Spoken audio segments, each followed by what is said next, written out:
Привет! Сегодня в наших новостях ковид в канализации, австралийские пожарные в Канаде, премьер-министр Трюдо на шпагате и другие майские достижения Канады.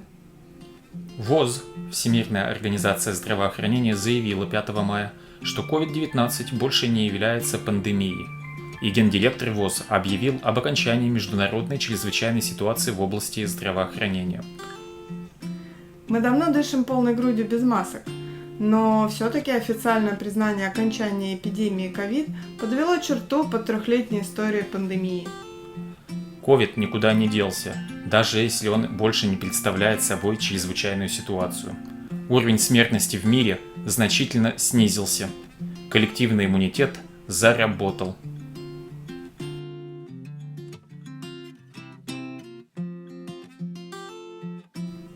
Но госпитализации в Канаде все еще исчисляются сотнями в неделю.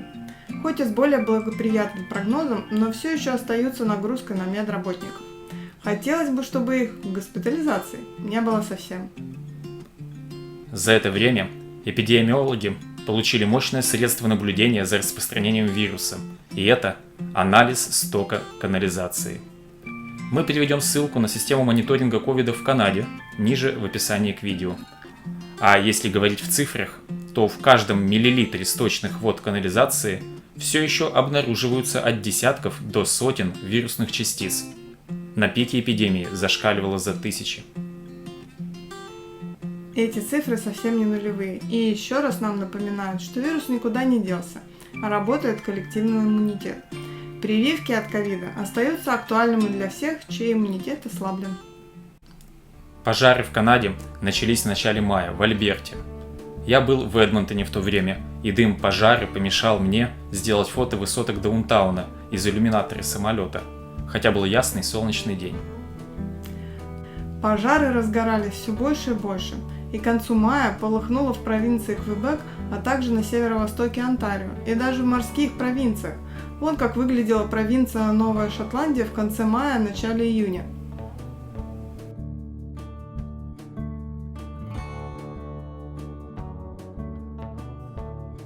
Подоспели и официальные цифры.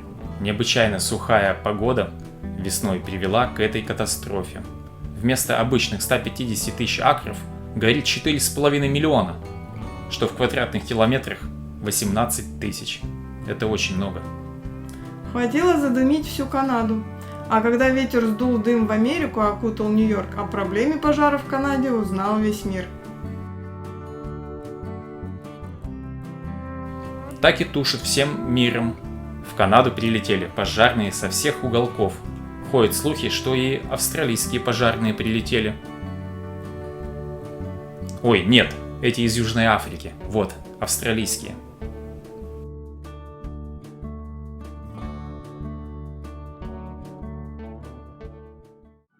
Но лучшее средство остановить катастрофу – дожди.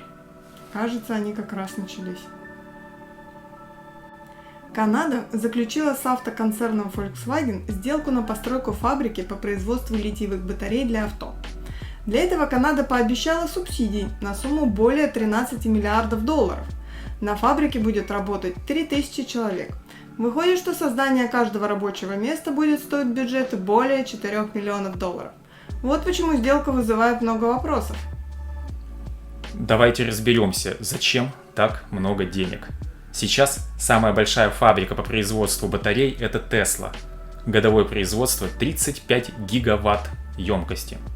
В Онтарио в Канаде будет построена фабрика на 90 гигаватт. Проект обещает принести сотни миллиардов долларов. Stellantis, еще один автоконцерн, который уже строит фабрику в Канаде, возмутился и потребовал субсидий, как и Volkswagen. Даже стройку остановили. А премьер-министр Канады Трюдо в Южную Корею летал, чтобы по-хорошему договориться. Там ему пришлось на шпагат садиться. Нет, шутка, конечно. Трюдо заметил, что его коллега, премьер-министр Кореи, на носочки привстает для совместного фото, так как на 20 сантиметров ниже ростом. Тогда Трюдо расставил широко ноги, чтобы лица на фото были на одном уровне. Это завирусилось в Азии. Эта разножка называется «ноги вежливости» и часто практикуется среди интернет-звезд для фотографий. В западном же мире позу не оценили. А по мне так Трюдо молодец. У Stellantis фабрика на 45 гигаватт, в половину мощности Volkswagen, но все еще больше, чем у Tesla. Субсидии получат никак не меньше Volkswagen, потому как батареи начнут выпускать уже со следующего года. И если шпагат Трюдо позволит получить более выгодные условия для Канады, то я не против, пусть хоть на руках ходит. 26 июня будут проводиться выборы мэра Торонто. В этом году зарегистрировалось рекордное количество кандидатов – 102, побив предыдущий максимум 2014 года с 65 кандидатами. Но не это самое интересное, а то, что один из кандидатов – овчарка по кличке Молли, которую тоже зарегистрировали на общих основаниях. Канадская певица из Монреаля Лазар выступала в этом году на Евровидении от лица Франции. Успехи так себе, всего 16 место. Особенно на фоне предыдущего выступления канадки на Евровидении. Это была Селин Дион. Она выступала от Швейцарии и заняла, между прочим, первое место. Правда, давненько это было, аж в 1988 году. Как время-то летит. В мае в Онтарио начинаются старты различных марафонов. Не все участники бегового марафона претендуют на мировые рекорды. Но в Ванкувере нашелся желающий установить рекорд Гиннесса по количеству надетых футболок. В сумме он надел 81 футболку. Общей массы, по его словам, 19 килограмм до того, как он вспотел.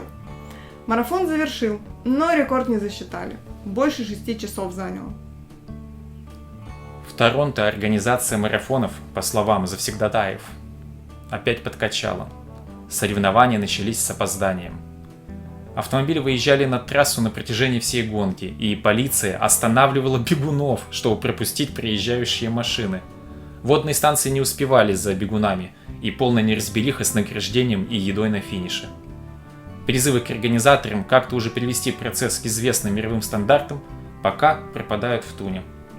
Но надеемся, в конце концов, критика будет услышана, и следующие мероприятия будут более приятные для посещения и участия.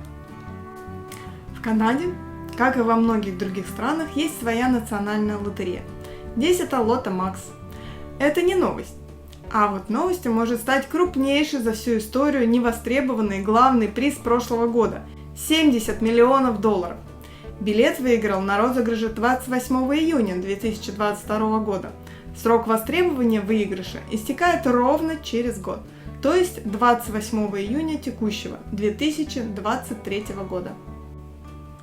Корпорация, ответственная за выплаты, на днях обратилась к жителям Онтарио проверить свои билеты того периода, отмечая, что билет, выигравший джекпот, был продан в районе Скарборо в Торонто.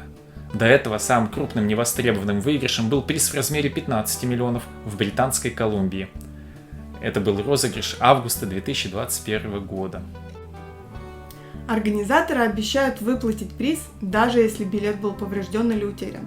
В последнем случае претендент на выигрыш должен будет ответить на вопросы о точном времени и месте покупки, стоимости билета и прочие детали, чтобы следственно-криминалистическая группа могла убедиться, что претендент на выигрыш действительно является законным владельцем билета. Аналогичный прецедент уже имел место. Несколько лет назад жительница Гамильтона потеряла билет Лото Макс стоимостью 50 миллионов долларов, возможно, просто выбросив его. Но после проведенного расследования, которое включало просмотр видео с камер наблюдения и ответов на вопросы различных фактов о покупке билета, женщина смогла получить приз, не имея физического билета на руках. Вот это повезло. Но в случае с текущим невостребованным призом, говорят, видеонаблюдение недоступно. Что ж, если вы покупали год назад билетик в Скарборо, проверьте свои карманы, рюкзак и бардачок в автомобиле. Вдруг это вы, тот счастливчик, и еще не поздно внезапно разбогатеть. О спорте. Атлетом месяца мы на нашем канале объявим Камрин Роджерс, метательницу молота из Британской Колумбии, это провинция такая в Канаде. Она в этом мае метнула молот на 78 метров 62 сантиметра, что дальше лучшего мужского результата метания молота этого года, установленного Этаном Кацбергом. тоже из Британской Колумбии. Он метнул в этом мае молот на 77 метров 93 сантиметра. Обоих спортсменов мы, скорее всего, увидим на Олимпиаде в Париже в 2024 году. Они входят в десятку в мировом рейтинге. И о погоде. Май принес рекорды температуры, которые были зафиксированы практически во всех провинциях Канады. Не только южные регионы, но и северные, и западные, где горы. Помня о глобальном потеплении, думаю, рекорды долго не продержатся. Тепло мая дало старт нашему цветнику. Вот посмотрите, какие у нас ирисы расцвели и какой клематис.